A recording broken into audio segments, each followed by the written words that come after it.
大家好，今日我想同大家分享一個關於夢想同機遇嘅成功故事。要將香港打造成為國際專上教育樞紐，最好嘅證明係咩呢？除咗強而有力嘅數據，仲有一個個因為香港而改變人生軌跡嘅故事。Lucas 喺2018年通過一帶一路獎學金，由馬來西亞嚟到香港。當時嘅佢帶住對金融業嘅憧憬，喺香港中文大學開始咗佢嘅追夢旅程。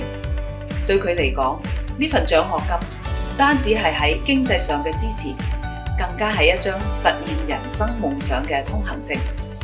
等陣間大家睇到嘅呢一段短片，就會展示 Lucas 點樣利用香港快、準、高效嘅優勢，喺呢度揾到佢嘅定位。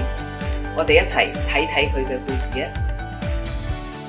Lucas came from Malaysia, and he is studying in Hong Kong through the Belt and Road Scholarship. He majors in global economics and finance at the Chinese University of Hong Kong. He decided to stay in Hong Kong after graduation and work as an investment analyst. I study in CUHK, and I've been here for 5 years.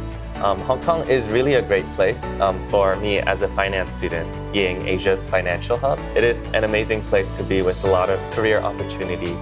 Being in CUHK, where there is a vibrant international community, I got to meet a lot of different people from a lot of different places.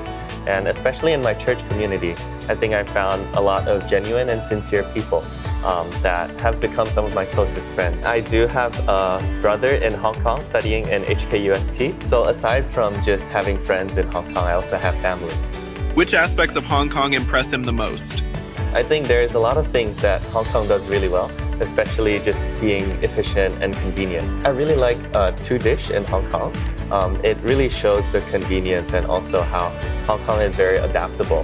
When I first came here, I didn't speak much Cantonese, 但係依家都可以用廣東話傾偈.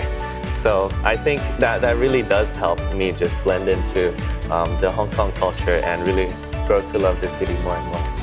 The Belt and Road Scholarship enabled overseas students to study in Hong Kong. It has made Lucas's dream come true. My family has always wanted me and my siblings to go abroad and study.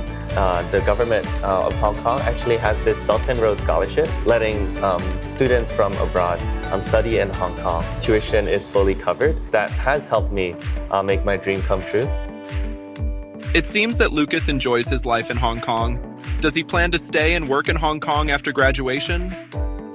I will stay here to work as a financial analyst. Hong Kong has become kind of a second home to me. I would like to spend the next 3 to 5 years here. And in the future, if I move back to Malaysia, I'll definitely bring that expertise I learned.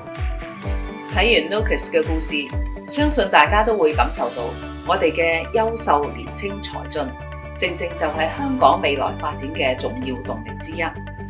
早前我喺一帶一路獎學金嘅分享會同 Lucas 會面，睇到佢充滿熱情咁分享佢喺香港深造期間點樣親身接觸全球其中一個最活躍嘅金融市場。而家佢已經投身香港金融業，將專業知識轉化為生產力，喺呢個國際金融中心作出貢獻。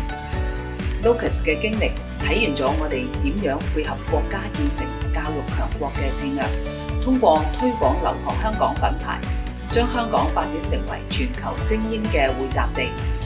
事實上，我哋致力吸引更多來自一帶一路國家同地區嘅學生嚟到香港升學。截至2025-26學年，已經有累計超過830位嚟自57個一帶一路國家同地區嘅同學獲獎，令佢哋有機會體驗香港獨有嘅東西文化交匯嘅魅力。隨住國家教育高速發展，香港正迎來教育嘅黃金時期。特區政府成立咗教育科技和人才委員會，目的就係要從頂層推進教育、科技同人才嘅融合發展，鞏固香港作為國際金融中心等8大中心嘅戰略定位。正如 Lucas 所講，香港已經係佢嘅第二個家。我哋期待未來會有更多優秀嘅青年選擇香港，扎根香港，一齊喺呢片土地上為國家同香港開創更美好、更輝煌嘅未來。